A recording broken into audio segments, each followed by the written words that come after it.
বড়লোক ঘরের ছোট বউ সিরিয়ালে আজকের এপিসোডে আপনারা দেখতে পারবেন অহনা মধুরকে ৩ বছর আগে বিয়ের জন্য কথা দিয়েছিল, আর সেই কথা রাখতেই হাজির হয় বরযাত্রী নিয়ে মধুর। তো বন্ধুরা, ভিডিওটি শেষ পর্যন্ত দেখুন আর অবশ্যই আমাদের ভিডিওটি একটি লাইক দিবেন।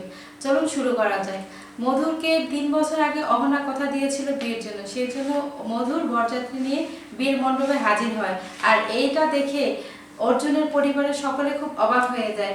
সবার জিজ্ঞাসা ছিল, কে এই ছেলে, কেন বা এলো, একই বিয়ের মণ্ডপে দুটি বর কেন? তখন সবাই অহনাকে জিজ্ঞেস করে, অহনা কে এই ছেলেটি? তখন মধুর বলে, আমাকে অহনা কথা দিয়েছিল বিয়ে করবে, আর আমি সেই অহনার কথা রাখতেই চলে এসেছি। ও আমার অহনা, আজ আমি তোমাকে বিয়ে করে নিয়ে যাব। তখন অর্জুন বলে, তোমার যদি অন্য কোনো ছেলের সাথে সম্পর্কই ছিল তাহলে তুমি আমাকে কেন বলনি, আর কেনই বা আমাকে বিয়ে করার জন্য রাজি হলে?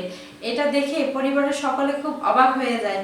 অহনার মা ভেঙে পড়ে যায় এবং অহনার বড় বাবা বড় মা অহনাকে খুব বকাবকি করে, কিন্তু অহনার কিছুই বলা থাকে না, কারণ অহনা ৩ বছর আগেই মধুরকে কথা দিয়েছিল। সেই মুহূর্তে এসে হাজির হয় অর্জুনের মা, আর অর্জুনের মা কখনোই এইরকম একটি মেয়েকে তার ছেলের বউ হিসেবে মেনে নেবেন না। অর্জুনের মা সেই মুহূর্তেই বিয়ের মণ্ডপে বিয়েটি ভেঙে দেয়। তো বন্ধুরা, বিয়েটিকে আসলে ভেঙে গেল কিনা থাকলো, অবশ্যই আমাদের চ্যানেলটি সাবস্ক্রাইব করে একটি লাইক দিয়ে পাশেই থাকবেন, তাহলে আমাদের প্রতিদিনের আপডেটগুলো আপনাদের কাছে পৌঁছে যাবে।